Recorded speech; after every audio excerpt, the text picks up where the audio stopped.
Hello, Dimensioners. Welcome to Laws of the Unseen, where we talk about how to transcend laws that are invincible to the naked eye.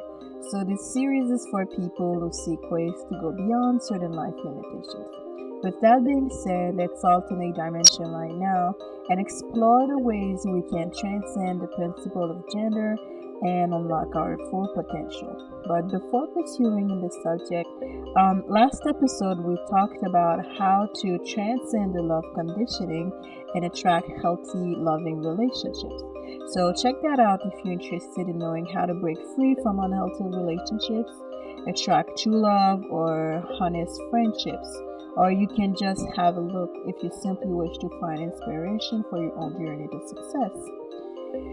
Okay. Oh, and before I forget, I want to say you do not want to miss Law of the Unseen next episode because I got a really interesting and brand new understanding of vibrations, attractions, and energy fields, which can be used to manifest anything you want way easier than what they suggest in the Law of Attraction.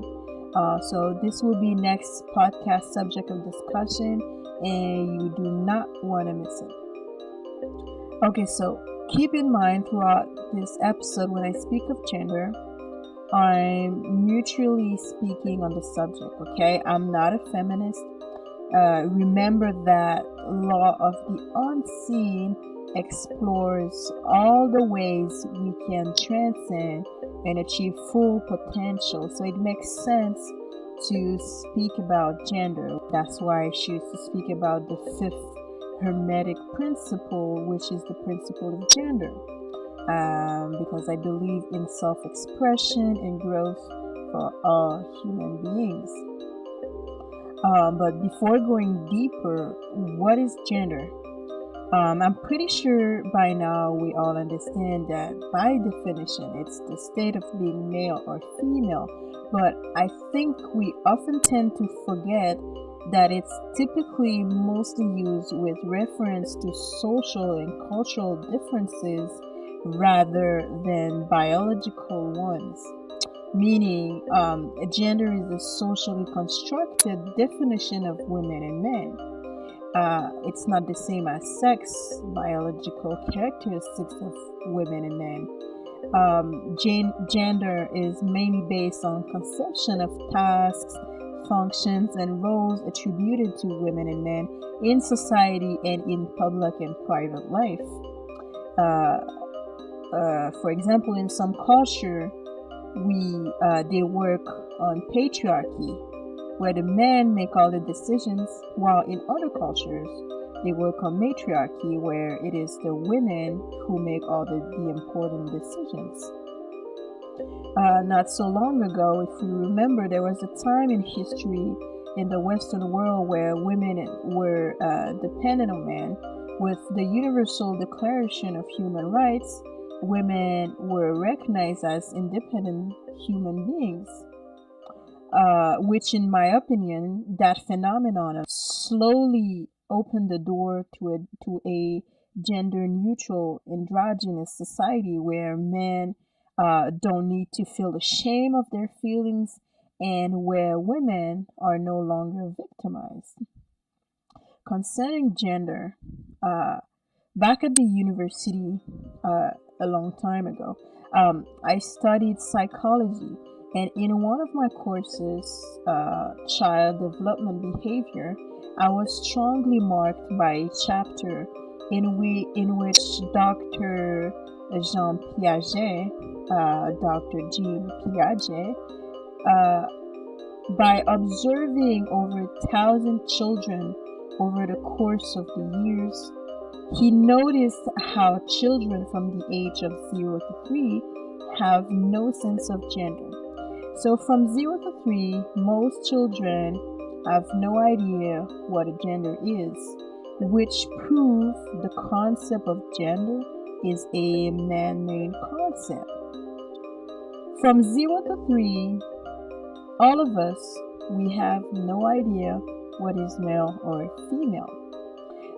We are being conditioned by our parents to behave and dress a certain way based on social conceptions of gender at the time. Dr. Piaget goes even further in his cognitive theory of development and shows that most children, if not told so, do not make the difference between playing with a doll or with a truck. For most children, a toy is only a toy. That is another proof that gender is a social program we're being pushed down our throats. In his study, Dr. Piaget even explains how humans would be more proficient if we were living in more androgynous societies where each individual could express themselves at their purest form.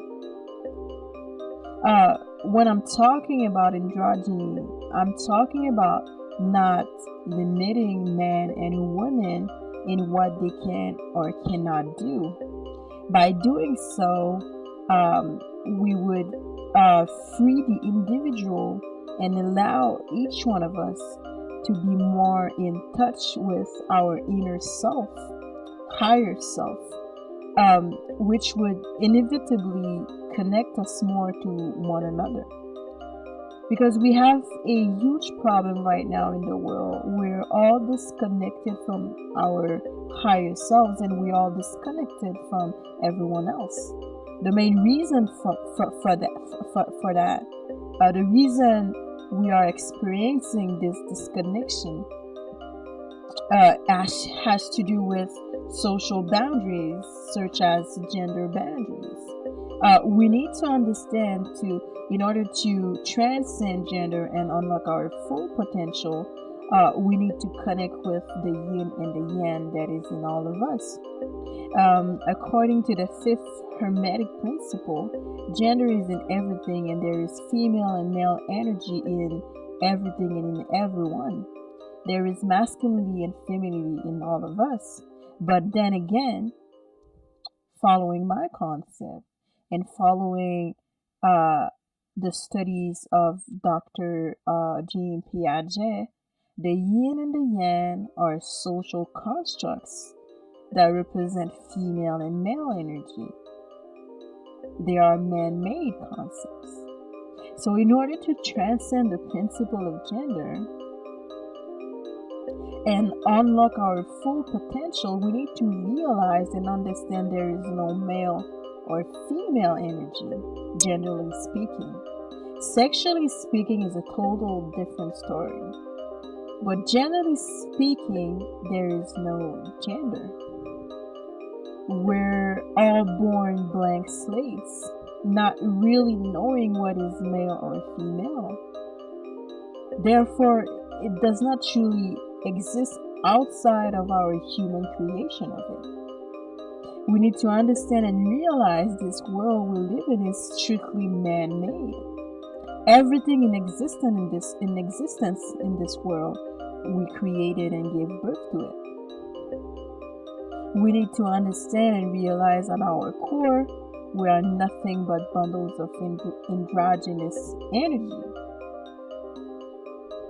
That there is no gender to our soul. So in order to transcend the principle of gender and unlock our full potential, we need to allow each individual to become more socially androgynous and free to express themselves in all their individual. Intellectually, emotionally, and spiritually speaking, there are no real differences in men and women. We have been socially programmed to believe there are. Truth of the matter, human beings are all emotional, intellectual, and spiritual creatures. If men were allowed to express their emotional side and women were not expected to be weak to be considered feminine, we would be living on a much more realistic planet where individuals can simply be, and where nobody is expected to be a certain way. In order to transcend the principle of gender and unlock our full potential, the only thing that should be expected is the expectation of self. Thank you for watching and listening. I wish infinite love, health, healing, wealth, success, happiness, awareness, peace, and wisdom upon your soul. And remember, there are no accidents in the universe.